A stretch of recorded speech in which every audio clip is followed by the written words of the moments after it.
Hi, this is Matt from tracyandmatt.co.uk and from unboxings.com, and here we are looking at the Dell Venue Pro. Now, this was one of those handsets that was delayed, and finally we now have our hands on it. So we're going to do a quick unboxing and take a look at the handset. So immediately on top we have the handset itself. We'll come back to that in just a second. Obviously worth pointing out this is a PR model, and clearly we aren't the first to actually look at it, but this is our first look.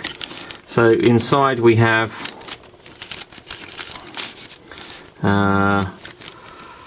getting started guide, which is printed in colour, tells us all about making calls and just all the first few bits and pieces relating to Windows Phone 7. And then there is, well, that's another version of that in German. So in the bottom portion of the box, let's just take that out. There's a T-Mobile SIM in the bottom there. And then we have a USB to micro USB sync and charge cable, a mains charger, which is a two-piece affair. So we have here a European 2 round pin plug that goes along with that. That plugs into that to actually give you a charger. And it would appear that the UK plug is missing from our box, which is helpful. But then we have a wired headset. Unpack. So there's a couple of different rubber earbuds there. Then the headphones, which are 4-pole 3.5mm jack. There's a length of cable with an inline microphone and push button. There's no media controls on that, it's just a simple push button. And then the headphones themselves on the other end, they feel quite lightweight, but they are these sort of in-ear canal type headphones, so they're probably not too bad. But as always, I'm sure you're going to want to use your own. Finally, at the bottom we have safety, environmental and regulatory information, and the warranty and support information in 2 booklets. So then we have the handset itself, which we're going to look at right now. So on the front we have a 4.1 inch display, 480 by 800 pixels. It's pretty large. It's slightly curved, as you can see there, which means that reflection might be a bit of an issue. Found that these curved screens, with a flat screen, you can angle a flat screen a lot easier when it's very bright like this, certainly in direct sunlight. Whereas with a curved screen, it's just that bit more difficult to kind of angle it when it's when you actually have direct light. But anyway, 480 by 800 pixel display, pretty generous in terms of size. On the front, up top here, we have obviously the loudspeaker. Underneath, on either side, we have ambient light sensors and proximity sensors. Below we have back, menu and search buttons, which are the 3 buttons you have to have for Windows Phone 7. On the left hand side there isn't really nothing to see, but there is this sort of chrome finish to the side here, which is an absolute fingerprint magnet, as we can already tell. On the bottom, again 2 loudspeakers, obviously for the ringer, and obviously if you want to play music out loud or use speakerphone. There's a micro USB connector on the bottom for sync and charge. On the right hand side, at the bottom, we have a dedicated camera button and an up and down volume control rocker right at the top. Again, this chrome finish on this side, which does attract the fingerprints rather a lot. On the top, we have the power button and a 3.5mm headphone jack, so we can use obviously the wired headset that come with it, or our own 3.5mm headphones. On the back cover is here separately. On the back we have a cavity for the battery, and then space for our SIM card. The battery pops in like so. In actual fact, let's take a look. What is the capacity of the battery? It is 1400 milliamp hours. Something like so. That seems to be a bit mean in terms of battery size, considering the size of the handset. As I say, SIM card goes there. You'll notice there is no space for micro SD card. It's Windows Phone 7, apart from there's one exception, but Windows Phone 7 phones don't have micro SD card sockets. So let's pop the back on. As you can see, there's a bit of a interesting sort of design there to the back cover. It's slightly textured, which means it sort of it does pop off on and off a little bit easier, and just does feel a little bit different in the hand. On the back we also have a 5 megapixel autofocus camera and an LED flash, which has got this sort of fuzzy grille over it, as you can see there. I suppose that's just to disperse the LED light. Dell logo on the back. Then we slide open. We have a full QWERTY keyboard across 4 rows, so the actual keys themselves, or the letters, are on the first 3 rows, and then functions, a spacebar and symbols along the bottom row. To get to use the numbers, we have to use the function and or shift to actually get to the numeric or any of the blue keys there, as you can see. There's a .com button, a symbol button and a smiley face button. But that's everything that we have there.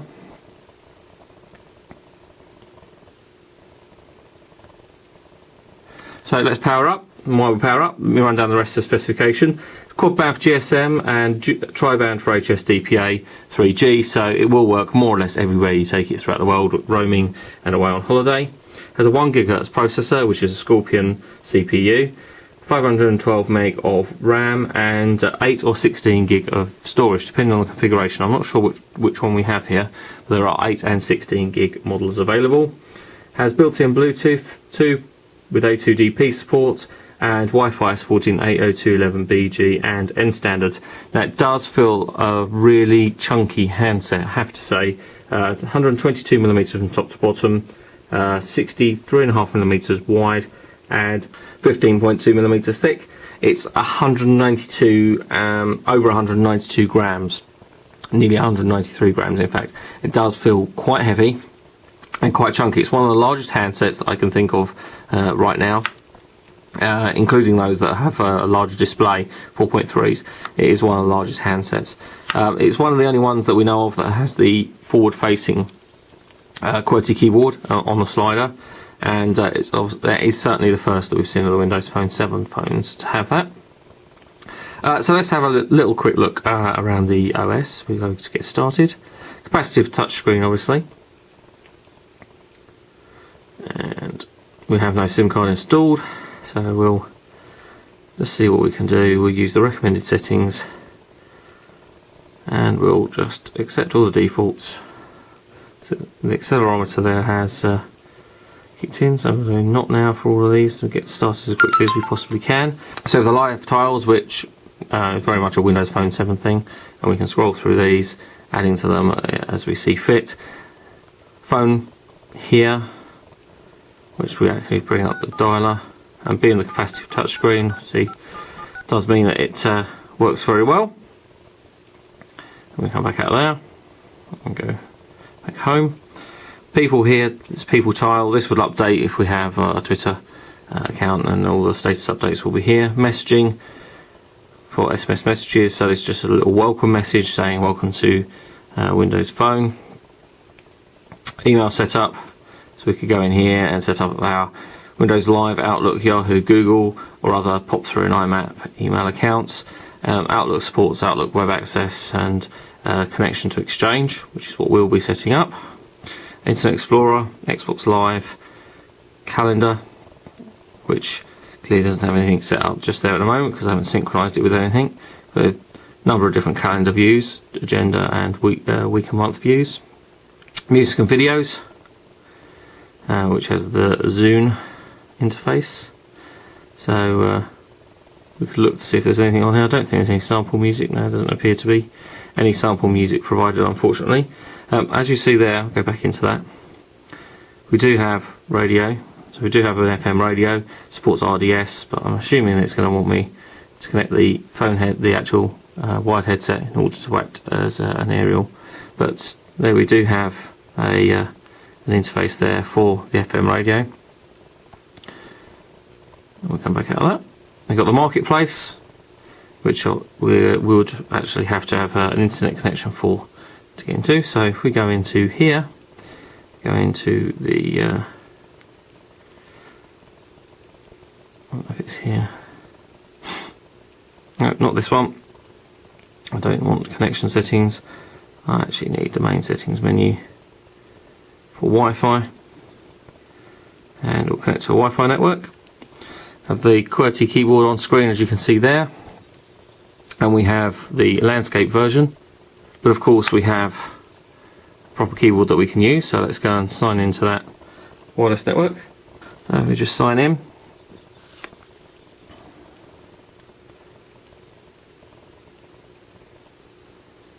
There we go. Didn't take too long to actually connect. And let's go back home. So we would have the marketplace.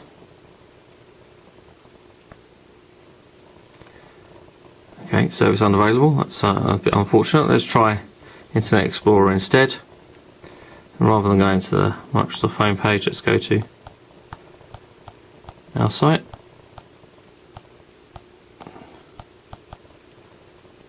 Which is actually a suggestion, which is good. Page is loading pretty quickly. Got the status and progress bar along the top. I know I'm using broadband and Wi-Fi, but the page is loading and rendering pretty quickly. And the display colour is really very nice. It's good colouring, especially the greens and oranges do pop quite well and do look very, very good. So there we go. Got the page loaded. We can use 2 fingers to zoom in and out. We could turn it into this orientation. There we go, and use it in landscape. Scroll through and double tap to zoom in and out, which again works very well. And even in the portrait orientation with a full page view, text is quite readable, so we could read the whole of this page. Even the very small text here is just about readable in that display mode, in that resolution, so that's very good. If I go here, have a look through here, we've got alarms, calculator, calendar, the camera, and if we launch the camera, allow our location. Haven't really got anything terribly exciting, but let's just use the box for taking a quick snap. There we go. And that took rather quickly. Yep, it's very fast at capturing images, so that's very good. So you hopefully won't lose the moment. We've got connection settings, we've got the games. So we've already looked at Internet Explorer. We've got maps, Bing Maps. And it's picked up location there pretty well, so that's very good. That was very quick. I am indoors, and I know some handsets don't even pick up connection, so that's very good. Let's try the marketplace one more time. No, still unavailable apparently. People, so we could set up an account here. So we could set up Facebook, Outlook, Windows Live to actually have status updates through there. Pictures, look at all the pictures, so look at the camera roll or the 7 preview. Oh no, this is more than 7 actually. So there's a number of preview or sample images there which look very nice. Once again, the greens and the reds here and even the orange down at the bottom of the foot look fantastic on this display. I'm sure they're not coming across as well on the video as they are actually in real life. But that gives us access to anything else. We've got Office here as well. So we've got OneNote, Word, Excel, and PowerPoint, SharePoint, and then we roll all the way back round. So there we go. That's a very quick look at an unboxing video of the Dell Venue Pro. We'll have a full review for you over the next couple of weeks. In the meantime, if you want to follow us on Twitter, it's twitter.com/TracyandMatt or facebook.com/TracyandMatt.co.uk. We're always ready to answer your questions, or if you want anything to be definitely included in the review, please let us know and we'll make sure that we do so. So if you've got any questions, we'll try and answer them. Even if it's not about this handset or any other handset, we'll try and answer you.